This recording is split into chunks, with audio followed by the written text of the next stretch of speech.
नमस्कार। आप सबका बेहद शुक्रगुजार हूँ कि आप सब यहाँ पर आए। Thank you very much. ये जो प्रेस कॉन्फ्रेंस रखी गई है ये बहुत ही इम्पोर्टेंट है और जिसकी वजह से आप सबको बुलाया गया है यहाँ। काफ़ी बातें तो जो मैं कहना चाह रहा था हमारे जो मदर बॉडी है फेडरेशन, उसके प्रेसिडेंट BN तिवारी, उन्होंने सारी बातें आपको कह दी हैं। बाकी की जो बातें थी काफ़ी हद तक वो बातें उपासना सिंह जो एक्स जनरल सेक्रेटरी हैं थी उन्होंने कर दी हैं। जहाँ तक मेरा सवाल है तो मैं सिर्फ इतना कहना चाहूँगा कि जब मैंने सिंटा को ज्वाइन किया था तो मेरा मकसद एक ही था कि जो हमारे नीडी एक्टर्स हैं उनकी पूरी तरह से मदद की जाए,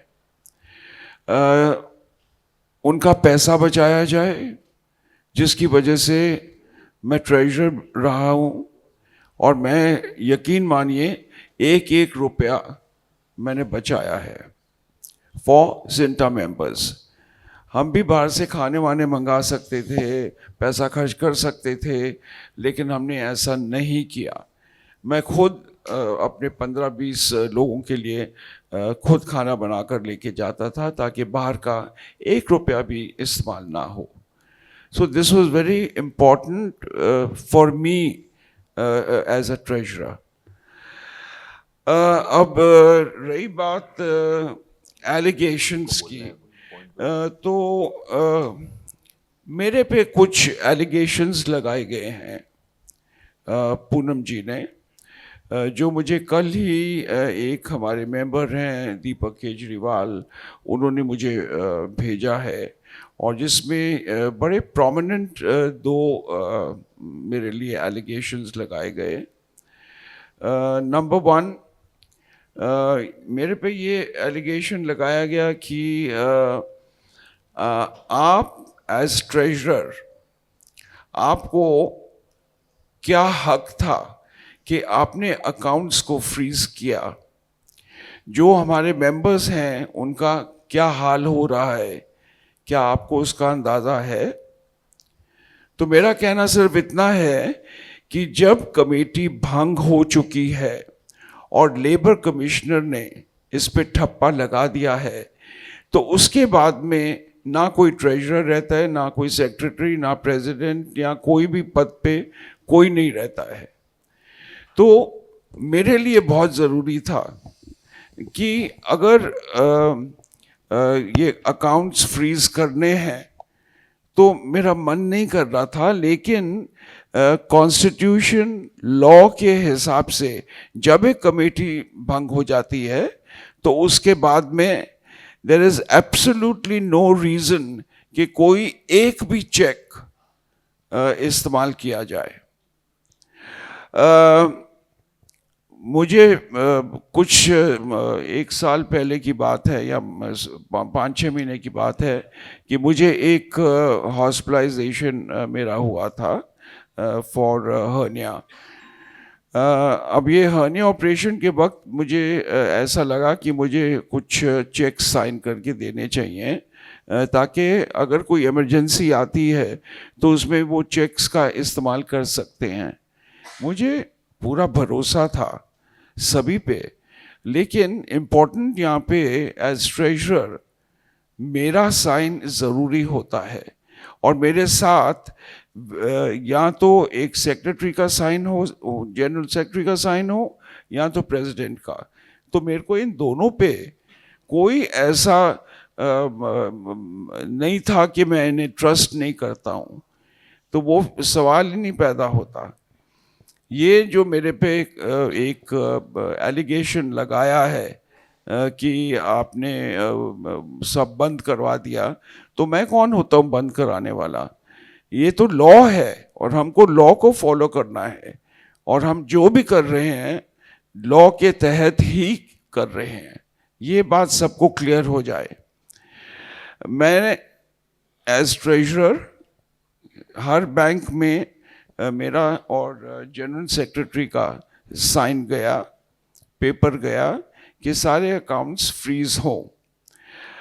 अब मेरे दिल में एक बड़ी शंका थी कि अगर कोई ऐसा केस आता है, किसी को हार्ट अटैक हो जाता है या एक्सीडेंट हो जाता है, तो वो पैसा कहाँ से आएगा। उसके लिए मैंने कोर्ट की जो चेयरमैन है प्रीति सप्रू, मैंने उनसे रिक्वेस्ट किया कि 1 महीने की ही बात है, अगर 2-4 केसेस आ जाते हैं ऐसे इमरजेंसी के, तो क्या आप हैंडल कर लेंगी। तो उन्होंने कहा कि बिल्कुल कर लेंगे। फिर मेरे दिल में आया कि मेरे मेंबर्स जो आते हैं हमारे सिंटा कैंटीन में, उन्हें चाय कॉफ़ी के लिए पैसे नहीं हैं, तो क्या आप वो उसका प्रबंध भी कर सकती हैं। तो उन्होंने तुरंत बोला कि आपने कहा और ये हो गया। तो ये बात भी क्लियर हो गई। मैं तो एक सेकंड के लिए, एक second, I am so sorry, मैं आपको रोक रही हूँ। मैं ये कहना चाहूँगी कि उन्होंने कहा कि मैं कोर्ट से भी पैसे नहीं लूँगी, कहीं से भी नहीं। प्रीति जी ने कहा कि मैं खुद अपने पर्सनल अकाउंट से दूंगी, और उन्होंने चाय वगैरह का सारा बंदोबस्त किया। जैसा कि इन्होंने कहा कि ये लॉ है, और मैं आपको एक चीज़ बता दूं कि वो इल्लीगल कमेटी उन्होंने क्या किया, जैसे ये कमेटी भंग हुई 10 दिन के अंदर 2 ट्रेजरर चेंज हुए। पहला नाम दीपक पराशर के बाद हेतल परमार का लिखा गया, जो इनके पास भी एक लेटर आई तिवारी जी की, उसमें ट्रेजरर हेतल परमार थी। उसके 5 दिन बाद वो ट्रेजरर चेंज होके पेंटल जी हो गए। और आपको मैं बता दूं कि मैंने रेजिग्नेशन नहीं दिया है, उसके बावजूद बिना ईजीएम के मेरे नाम पे जो general secretary of CINTAA Padmini Kolhapuri ji का नाम आ गया। अब मुझे बताइए, जहाँ ट्रेजरर 5-5 दिन के बाद चेंज हो रहे हैं, जहाँ पे जनरल सेक्रेटरी के रेजिग्नेशन के बगैर अपने आप ही वो हो रहा है, तो फिर वो बोल रहे हैं कि आप जो अकाउंट्स हैं वो फ्रीज़ कैसे करवा लिए। तो ये फ्रीज़ होने चाहिए या नहीं। वहाँ पे हमारे 9,000 मेंबर्स का पैसा है, 9,000 मेंबर्स का पैसा। तो ये तो लॉ में है। और ये 12 तारीख की सिर्फ बात है, 12 तारीख को ऑलरेडी इलेक्शन अनाउंस हो चुके हैं। अगर आपको इतना ही है तो आप इलेक्शन में खड़े होइए। अगर आप सही हैं, लोग आपको प्यार करते हैं, आपने लोगों के लिए बहुत काम किया है, तो डेफिनेटली इलेक्शन में आप जीत के आ जाएंगे, अकाउंट्स अपने आप ओपन हो जाएंगे। और अगर वो बोलते हैं हम पे और मेरे और दीपक जी पे ये एलिगेशन आते हैं कि ये तो एक्टर्स का बुरा चाहते हैं, कि अगर कोई बीमार हो गया तो पहले भी कोर्ट ही मदद करता था।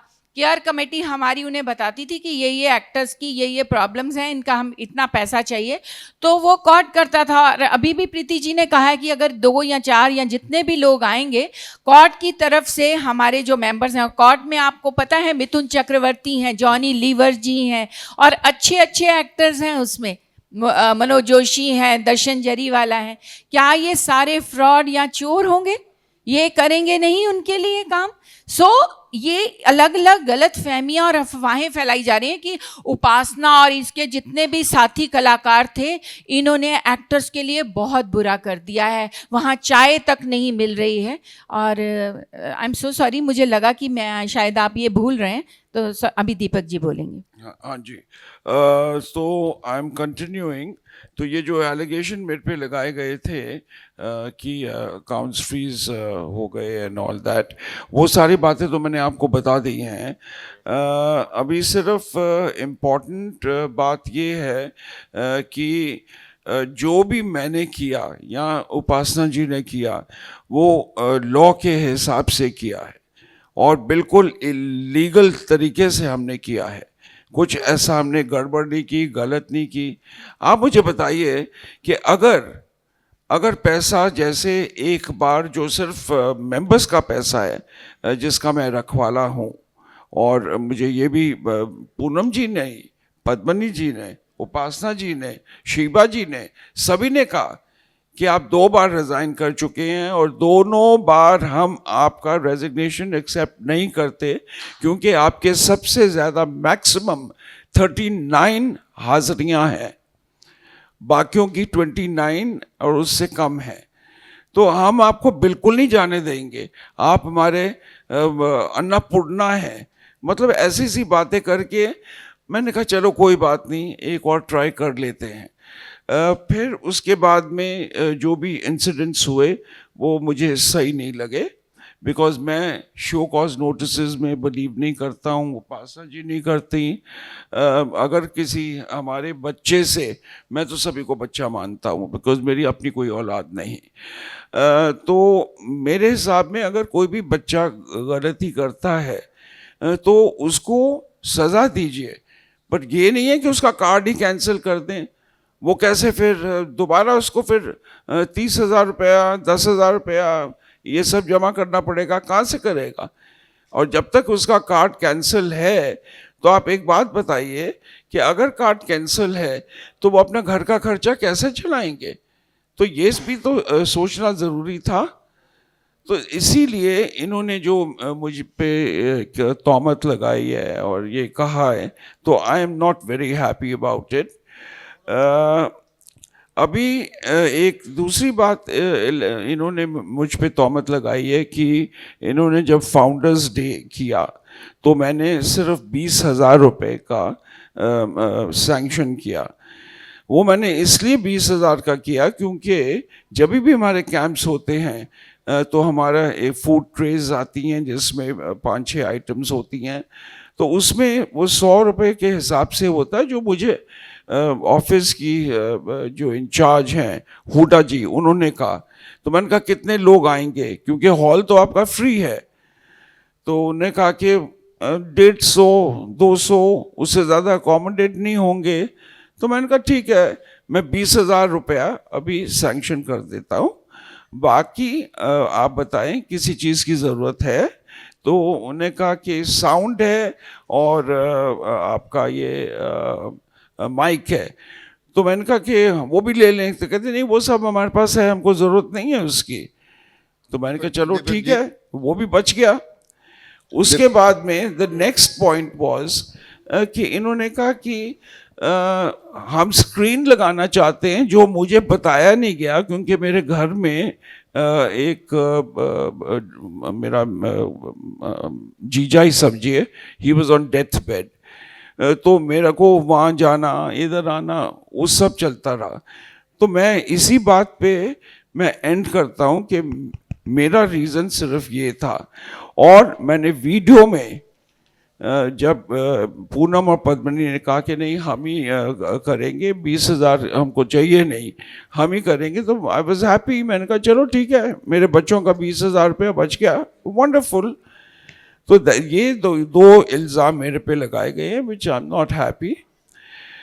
और दूसरा ये है कि क्रेडिट जो है वो क्रेडिट सभी को मिलना चाहिए। यहाँ पे जितने लोग बैठे हुए हैं हर इंसान ने काम किया है, तो credit should not be given only to 2 people for their own glorification. This is not correct. रही बात जो अभी उपासना जी ने कही है for salary hike, letterhead, minute activation, सिंटा क्लॉज 20, ये सारी बातें आपसे इन्होंने कर दी हैं। तो मैं आपसे इजाज़त मांगूंगा। Thank you very much, but I am here. अगर आप कोई भी सवाल मुझसे पूछना चाहें तो जब सब बात कर लेंगे, you are most welcome to ask. लीजिए। मैं चाहूँगा कि हेमंत पांडे जी जो बहुत सीनियर आर्टिस्ट हैं वो अपनी बातें 2 लाइन में सुनाएं, क्योंकि कहानी बहुत लंबी हो जाएगी तो सारे लोगों के पैर में दर्द शुरू हो गया है। हाँ, मैं चाहूँगा कि 2-2 शब्द आप लोग भी अपना सब बोलेंगे, मैं भी कम बोलूँगा। जो सच्चाई थी वो बोल दी है काफ़ी लोगों ने, और मैंने भी। मैं प्रेस कॉन्फ्रेंस तो ज़िंदगी भर करते आए हैं, वो किसी फिल्म की या किसी प्रमोशन की होती थी, लेकिन आज ये जो प्रेस कॉन्फ्रेंस है ये कुछ अलग ही है मेरे लिए भी। अभी मेरे पुराने पत्रकार साथी भी कह रहे थे कि मैं आपके लिए आया हूँ, तो आप सबका धन्यवाद। देखिए, मैं सीनियर जॉइंट सेक्रेटरी हूँ और पूनम जी और पद्मिनी जी से ज़्यादा वोटों से जीता हूँ, इन सब से। तो मैं हमारे सेंटा के कलाकारों की तरफ से सवाल भी कर रहा हूं और उन्हीं से इनसे जवाब भी चाहता हूं उसी बात का। जिन लोगों ने मुझ पर भरोसा किया, हम चाहते तो कई लोगों ने मुझे बोला सबसे ज़्यादा वोट में आप, मुकेश जी के बाद आप हैं, तो आप अध्यक्ष बनिए। मैंने कहा नहीं नहीं यार, हमको इससे मतलब ही नहीं, क्योंकि हम तो अमरीश पुरी जी के टाइम से सिंटा से जुड़े हुए हैं, तो हमको लगा कि अच्छे लोग आए तो हम इनका साथ देते हैं, और ज़रूरी थोड़ी हर आदमी बोले। जो सच्चाई है उसको स्वीकार आपने कर लिया तो वो बोलने के बराबर ही होता है। मेरे साथ सबसे बुरा ये हुआ कि मैं सीनियर जॉइंट सेक्रेटरी हूं और मुझे बगैर बताए मुझे एक मेल आता है कि अब आप सीनियर जॉइंट सेक्रेटरी नहीं है, आपकी जगह पेंटल साहब हैं। तो मेरे लिए बड़ा शॉकिंग था, क्योंकि पेंटल साहब हमारे को दुश्मन थोड़ी है, वो पिता तुल्य हैं। मैंने उनको फ़ोन करके पूछा, बोले बेटे नहीं यार, वो समझ गए कि यार मुझे भी कहीं ना कहीं लपेटे में लिया है। तो मैंने मीटिंग में भी इस बात को बोला। तो ये मेरे लिए बड़ा शॉकिंग था, क्योंकि सिंटा का जो बायलॉज है ना, रूल नंबर 1 कि किसी भी मेंबर को आप हटाओगे तो सबसे पहले आप उसकी परमिशन लोगे। तो इन्होंने तो सबसे पहली गलती रूल नंबर 1 तोड़ के ही कर दी है, सिर्फ अपनी चमत्कारी के चक्कर में, अपनी प्रतिष्ठा के चक्कर में। और सब बराबर हैं, सिंटा में सब कलाकार बराबर हैं, कोई बड़ा कोई छोटा नहीं है। ये सिर्फ तानाशाही 2 लोगों की ऐसे चल रही है। 11 मेंबरों ने कोई इस्तीफा दिया है, चाहे मुकेश ऋषि हों, अपने पुनीत सर हों, बिंदु दारा सिंह हों, और भी सारे लोग, चाहे विकास हो से लेके दीपक जी हों, हम हों, शाइला जी हों, ये सब हमको सिंटा के कलाकारों ने जिता के भेजा है। हम उनकी तरफ से इनसे जब आप चाह रहे हैं, बताओ जब आपकी मीटिंग ये कमेटी भंग हो गई तो आप उन्हीं लोगों के साथ कमेटी बना रहे हो जिनसे आप हारे हो। ऐसा क्या लिख रखा हुआ महाराज सिंटा में? ऐसा क्या लालच है? अब मान सम्मान या प्रतिष्ठा के लिए आप बने रहते हैं तो आपको वो उतना ही अधिकार उन और लोगों का भी होना चाहिए जो बराबर है। अन्याय के खिलाफ लड़ने की शुरुआत से कलाकार बनता है, तो कलाकार कैसे अन्याय सह लेगा किसी का? ये बहुत गलत बात हुई है। इसलिए हमने, जो मेरे साथ हुआ मैंने सच्चाई से बता दिया। रूल नंबर 1 सबसे पहले वही तोड़ डाला। बाकी आप लोग बताएंगे, सब लोग बताइए।